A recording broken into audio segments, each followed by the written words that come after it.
So I went and got chains. That's actually a lot cheaper than I thought it was going to be. Works for me because that's really cheap. That's really cheap for a bag of chains. That's awesome.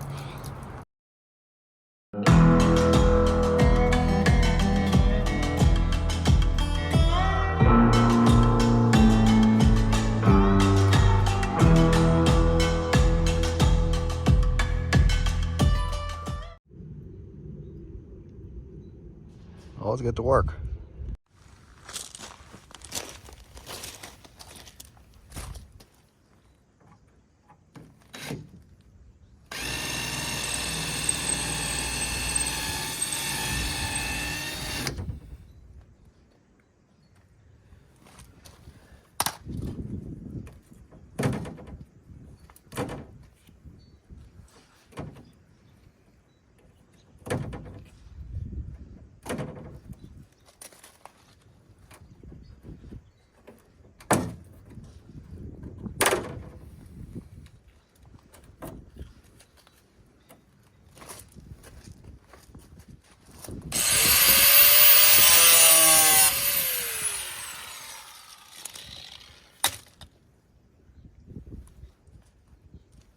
Get that in the tire.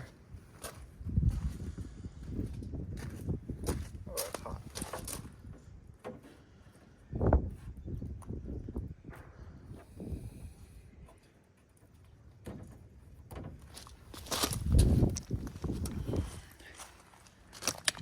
I know she ain't pretty, but she'll have to do for now. So now I just gotta knock these rivets out. And then we have a clean slate. All right, so we got these all ground down flush. Now we're gonna just drive them out.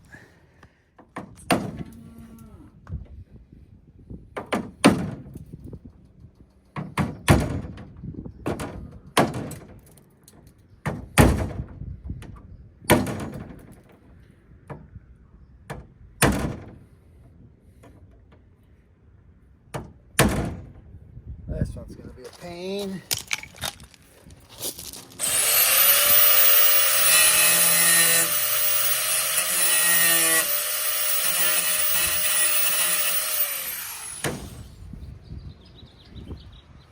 This old girl's in there.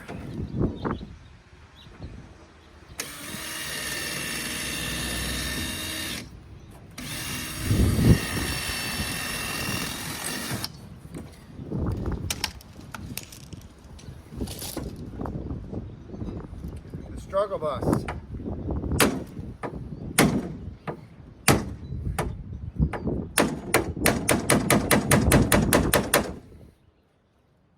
Come on.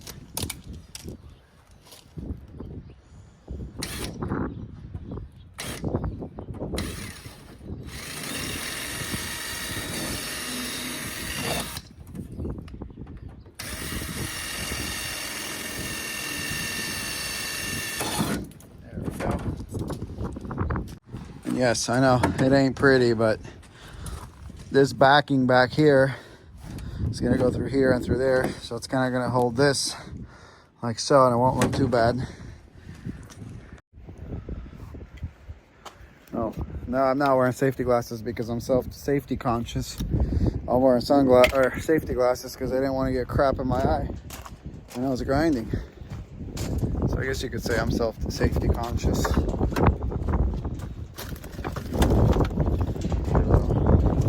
Crappy bezel we got. It's kind of breaking, but whatever. Get our headlight bucket.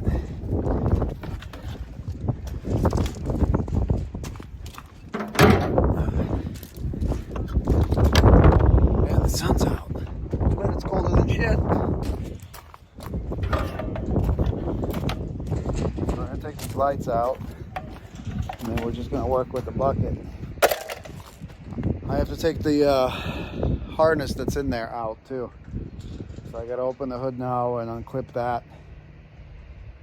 And I'm gonna save that because I'm gonna put the LEDs back in it. I ordered some, so I want want to have the pin. How you gotta pin them out. I don't remember, and I don't want to look it up. So this is the headlight harness. As you can see, it actually runs through the back of the actual headlight housing, like so. This is all there's left of mine, and those are taped up for entertainment purposes.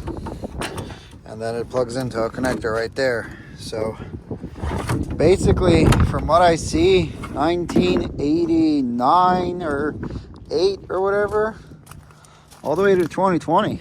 They're literally the same connector, as you can see. So it just plugs right in. So now that we got this guy out of the way, we're gonna take these off, and then we're gonna slide the bezel in. But I might try to massage this guy off a little bit. Actually, I think it's this fender that's separated. Maybe I'll drill some new holes here. That way I can,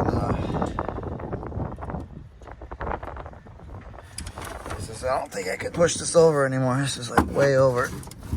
Yeah, the whole hood, the whole fender's moved. So this guy won't work. And we don't want this going down the road shaking too much. So I'd like to get the support in, but I don't know if it'll work. Because this hole has got to go through that there. So let me get this headlights out and I'll see. Because I might have to drill a hole in that. Talk about a sealed beam.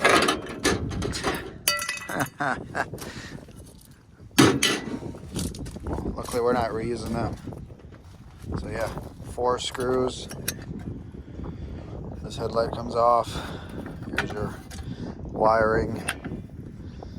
And then we're just gonna mess with this bucket. So one thing I forgot to do is that this is from the driver's side and it's going on the passenger side. This needs to go over here and that needs to go over there, the connectors. So on these, they have these little springs over here that retain them. As you can see, you gotta pull that off. And then flip your connectors, because I don't like my low, but some guys like to switch them around and put them in here. I don't like that. So I gotta, this is the high beam, this is the low beam connector, so I gotta just flip them over.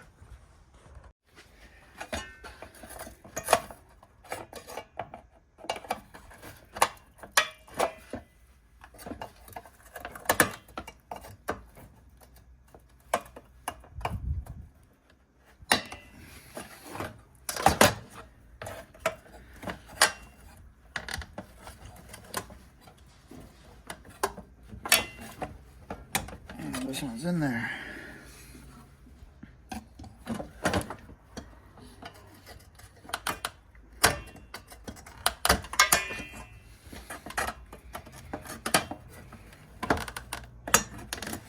There we go.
Damn, that's some dark crap coming my way. There's the spring.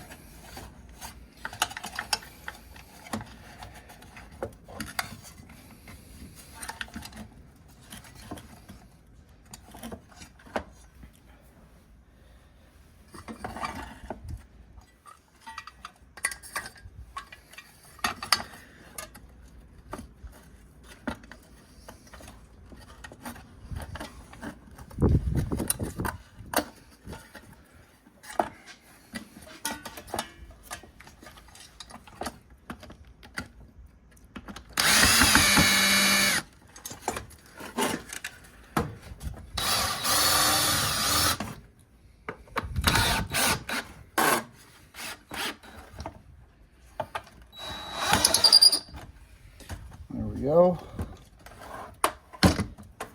Just gotta fish out our spring here.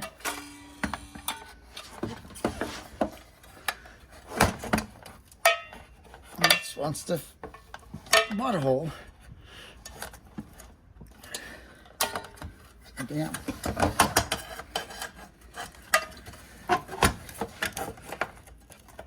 Who would have thought that something that's probably 25 years old would be so stiff? Ha! Alright. So now we're good. Well, it ain't pretty, but it'll do. Obviously, headlights need to go in it. Also replace that light, but it's slightly different.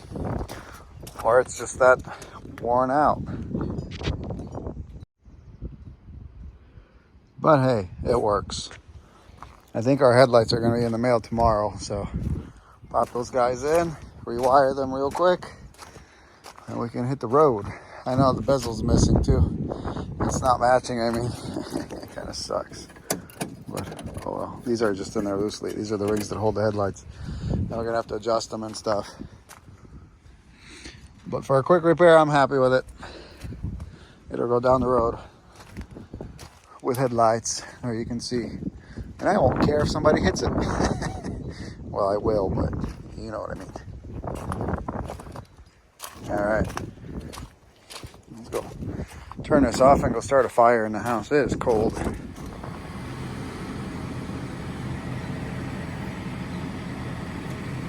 Frozen rain in California. That's not frozen. That's frozen. That's frozen. Oh look, all the lights on Fancy Hawk work.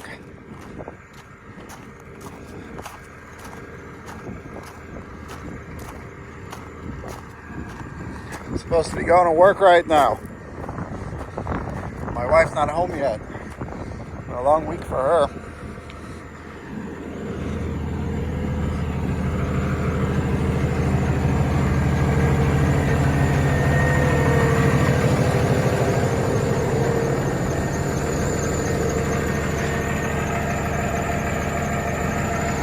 And we got both headlights.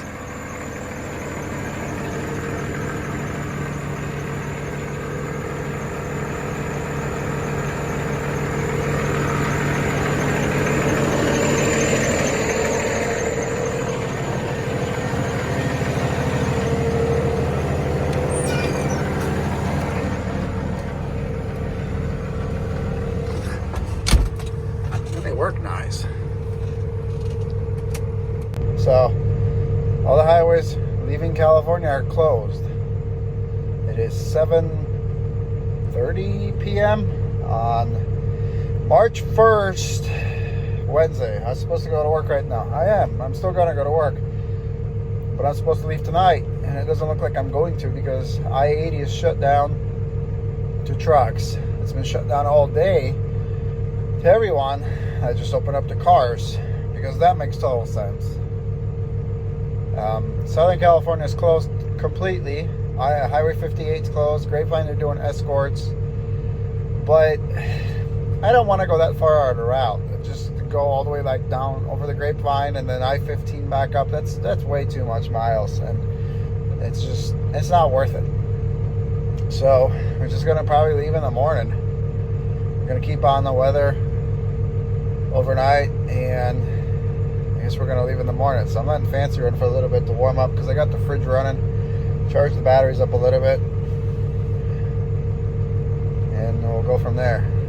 I find it comical that people sit on their couch and complain about someone else's truck and call it a piece of shit when they don't even own said truck, or have never seen said truck, or don't even... What business is it of yours? It's not your money you're spending on it to fix it. The green Peterbilt, we spent money on it to make it look cool, and I knew that it wasn't going to be perfect. It's a truck with 2 million miles. It had 1 million miles on the clutch. The clutch let go. I adjusted it before it left. It felt great. So she made it all the way to Denver and out to Idaho, and that's about a couple thousand miles, maybe a little over. the clutch started to eat itself up. It had about 2 inches of free play because that's where I set it, and it had about 4 when she got there. It was pushing through the clutch with it through the floor, so meaning it was trying to drive through the clutch. And luckily I found the shop, excuse me, that knocked it out in 7 hours. I got the truck back up and running. Yeah, we had to pay money for it, but guess what? That's what you do in trucking. What do? You're supposed to walk away from it? No, it's a tool that makes money. If you have the money, you fix it. We have the money to fix our equipment. We're going to fix it. I mean, I wish it would have went down over here so we could have done it here, but can't control everything. That was the first trip out in that truck. We didn't, this truck was down because of the deer incident. I didn't know what to do with it. Last minute, I decided, well, I need to get this thing up and going so we can have both trucks going, and that's what I did. But she was already out there in her truck, and that was it. Yeah, the rear structure has a small leak on it. Small leak. It's a truck with 2 million plus chassis miles on it. Of course it's not going to be perfect, but is that a big deal? No. The truck is drivable the way it sits. It doesn't leak that much oil. Me personally don't like that, so I was trying to looking at the idea of getting it fixed so it doesn't do that.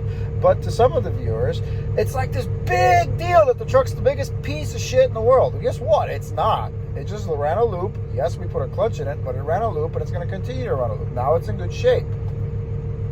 It's inventable. I mean, it's a tool to make money with. What more do you want from it? Things are going to break. It's like all you guys with emissions trucks. How many problems do you have with those? Constant, right? So at least we put a clutch in it, and it works. Instead of guessing at what sensor to replace because the SCR system is down. So the truck will keep trucking, and it'll be fine. We're probably not going to touch the rear structure now because I don't think it's leaking as bad as it was. I think they retorqued it when they did the clutch, and maybe that helped. Also, the blow-by tube when we bought the truck was knocked off the valve cover, so it was creating excess crankcase pressures, and it wasn't evacuating the crankcase pressure out of the engine, so that will cause oil leaks. So I haven't seen this truck in 7 days since it left on Wednesday of last week.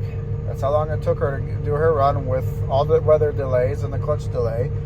But she'll be home here in a bit. I probably won't really get to look it over because I have to leave in the morning. But when I get back, I will look it over, and I'll see how much oil is leaking. According to the dipstick, not very much at all because it hasn't lost any oil. So that being said, we're going to keep driving our piece of shits, and we're going to enjoy them because we like those kind of trucks, aka POSs in some of you guys' minds. I like them. I prefer them. They have character. I like how the engine comes to life versus a DD15, for instance. Not that I have anything against those either because they have a place and everything, but I prefer the old stuff.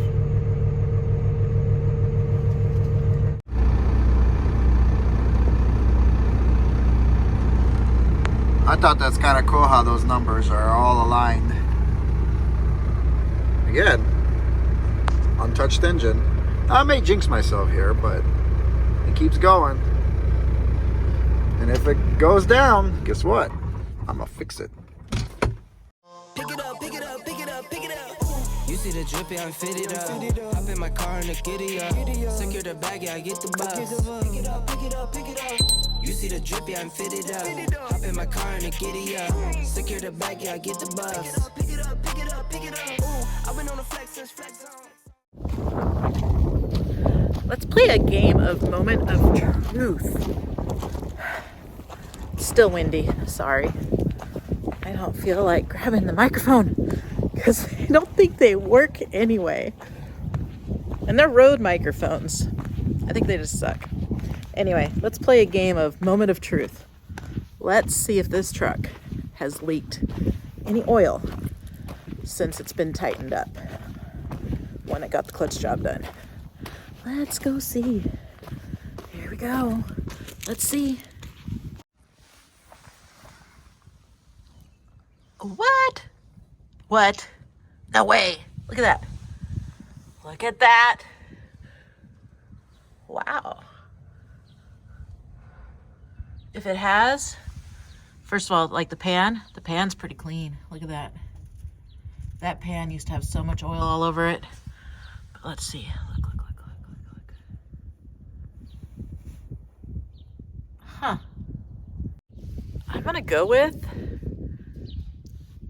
it never needed that rear structure done at all. Just needed some bolts tightened up. That's pretty cool.